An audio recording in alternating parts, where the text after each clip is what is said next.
Chapter 14. And it came to pass in Iconium that they went both together into the synagogue of the Jews, and so spake that a great multitude both of the Jews and also of the Greeks believed. But the unbelieving Jews stirred up the Gentiles, and made their minds evil affected against the brethren. Long time therefore abode they, speaking boldly in the Lord, which gave testimony unto the word of his grace, and granted signs and wonders to be done by their hands. But the multitude of the city was divided, and part held with the Jews, and part with the apostles. And when there was an assault made both of the Gentiles and also of the Jews with their rulers, to use them despitefully, and to stone them, they were ware of it, and fled unto Lystra and Derbe, cities of Lycaonia, and unto the region that lieth round about. And there they preached the gospel.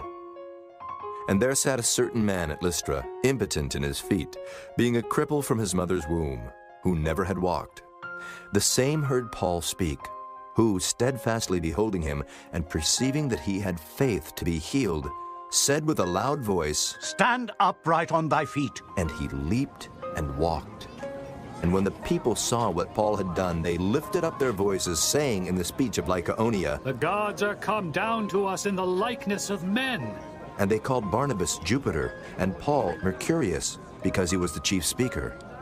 Then the priest of Jupiter, which was before their city, brought oxen and garlands unto the gates, and would have done sacrifice with the people, which when the apostles Barnabas and Paul heard of, they rent their clothes and ran in among the people, crying out and saying, Sirs, why do ye these things? We also are men of like passions with you, and preach unto you that ye should turn from these vanities unto the living God, which made heaven and earth and the sea and all things that are therein, who in times past suffered all nations to walk in their own ways. Nevertheless he left not himself without witness, in that he did good, and gave us rain from heaven, and fruitful seasons, filling our hearts with food and gladness. And with these sayings scarce restrained they the people, that they had not done sacrifice unto them.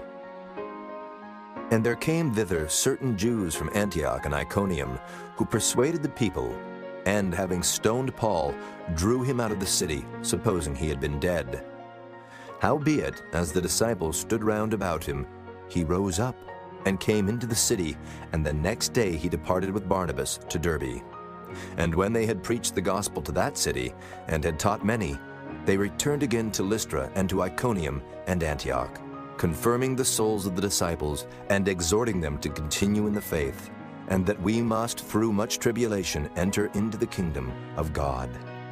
And when they had ordained them elders in every church, and had prayed with fasting, they commended them to the Lord, on whom they believed. And after they had passed throughout Pisidia, they came to Pamphylia. And when they had preached the word in Perga, they went down into Attalia, and thence sailed to Antioch, from whence they had been recommended to the grace of God for the work which they fulfilled. And when they were come, and had gathered the church together, they rehearsed all that God had done with them, and how he had opened the door of faith unto the Gentiles. And there they abode long time with the disciples.